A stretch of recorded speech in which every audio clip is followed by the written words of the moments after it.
امام حسین کا جملہ سمجھیے اور پڑھیے اور غور و فکر کیجئے. مولا فرماتے اے شیعو تم سب ہمارے وجود کا حصہ ہو. شیعیان عالم ہم اہل بیت کے وجود کا حصہ ہے. مولا فرماتے ہیں بالکل اسی لیے کیونکہ تم ہمارے وجود کا حصہ ہے ہم کبھی تمہیں خود سے دور نہیں کرتے. ہم کوشش کرتے ہیں تمہاری پرابلم کو حل کیا جائے.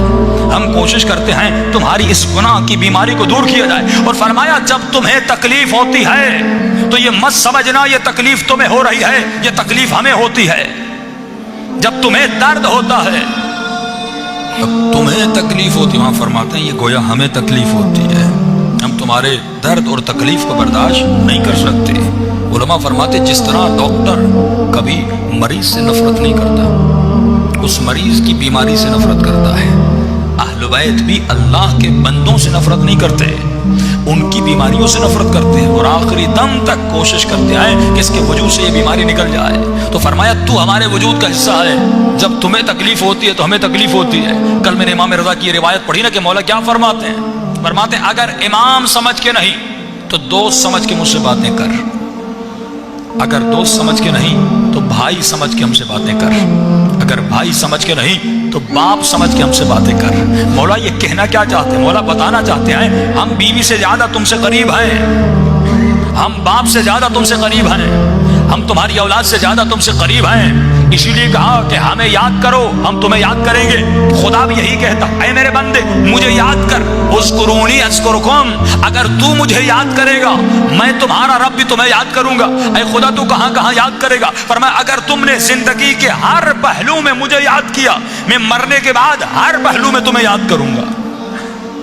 لیکن اگر تم نے اولاد کی خاطر مجھے بلا دیا, بیوی کی خاطر مجھے بلا دیا, بچوں کی خاطر مجھے بلا دیا, ان کی پڑھائی کے پیسے چاہیے تھے حرام مال کے پیچھے چلے گئے اور اپنے رب کو بھلا دیا, اپنے آقا کو بھلا دیا, تو مولا فرماتے یوم یفر المرء من اخیہ, قیامت کا دن وہ دن ہوگا کہ جب بیٹی باپ سے بھاگے گی, باپ بیٹی سے بھاگے گا, شوہر بیوی سے بھاگے گا, بیوی شوہر سے بھاگے گی. کہ مولا کیوں بھاگے گی؟ امام فرماتے دو وجوہات ہیں. ایک وجہ یہ کیونکہ اس کی اپنی نیکیاں کم ہوں گی, کہیں کوئی مجھ سے نیکیوں کا سوال نہ کر لے, کہیں مجھ سے کچھ مانگ نہ لے, شاید میں جواب نہ دے پاؤں. دوسری وجہ مولا فرماتے قیامت کا دن وہ دن ہے کہ یوم تبلی السرائر, کہ وہاں پر جتنے چھپے ہوئے راز ہیں وہ ظاہر ہو جائیں گے, گناہوں کی تجوریاں کھل جائیں گی, چھپے ہوئے راز ظاہر ہو جائیں گے. جب راز ظاہر ہو جائیں گے اس بندے گنہگار کی شکل بدل جائے گی, اس کی صورت بدل جائے گی. یہ نہیں چاہے گا اس کا شوہر اسے دیکھے, یہ نہیں چاہے گی اس کا بھائی اسے دیکھے, یہ نہیں چاہے گا اس کا بیٹا اسے دیکھے. مولا فرماتے ہیں اس دن ایک چیز تجھے کام آئے گی. مولا وہ کون سی چیز ہے؟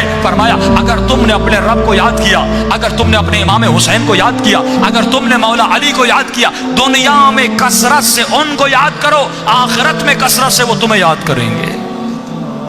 لیکن اگر ان کو یاد نہ کیا کہ مولا کیسے یاد کریں؟ فرمایا ہر لمحے میں ہمیں یاد کرتے رہو, تمہاری زبان پر ہمیشہ ذکر پروردگار عالم ہو. کل میں نے اشارہ دیا تھا ایک دفعہ خدا کہتا ہے میرا ذکر کرو میں تمہارا ذکر کروں گا, ایک مرتبہ کہتا ہے ذکر کثیر کرو, چلتے پھرتے تمہاری زبان پر میرا ذکر ہونا چاہیے. ایک دفعہ کہتا ہے کہ وَاذْكُرْ رَبَّكَ فِي نَفْسِكَ, اپنے نفس کے اندر اپنے رب کا ذکر کرو. کہ مولا یہ ذکر نفسی کیا ہے؟ امام فرماتے ہیں یہ اعلیٰ ترین منزل ذکر ہے. کہ مولا کیسی منزل ہے؟ فرمایا ایک مرتبہ تو زبان سے اللہ کا ذکر کرتا ہے, لیکن ایک مرتبہ ملکہ حاصل ہو جاتا ہے. اب جب بھی تو سانس لیتا ہے تیری سانسیں بھی یہ اللہ کہہ رہی ہے, تیری ہر نکلتی ہوئی سانس سے اللہ کا ذکر آ رہا ہے, ہر جاتی ہوئی سانس سے اللہ کا ذکر آ رہا ہے. جس طرح آغا کشمیری جب سانس لیتے تھے تو کہتے تھے لا الہ الا اللہ, جب سانس نکلتی تھی تو کہتے تھے لا الہ الا اللہ. یہ زبان سے نہیں کہتے تھے, یہ ذکر قلبی ہے, یعنی ان کے دل سے آواز آتی تھی لا الہ الا اللہ, ان کے دل سے آواز آتی تھی یا اللہ, ان کے دل سے آواز آتی تھی یا رحمان. فرمایا دل وہ عضو ہے کہ جہاں پہ ایک سیکنڈ میں تمہارا خون کہاں سے کہاں پہنچتا ہے. اب جب دل نے ذکر خدا کیا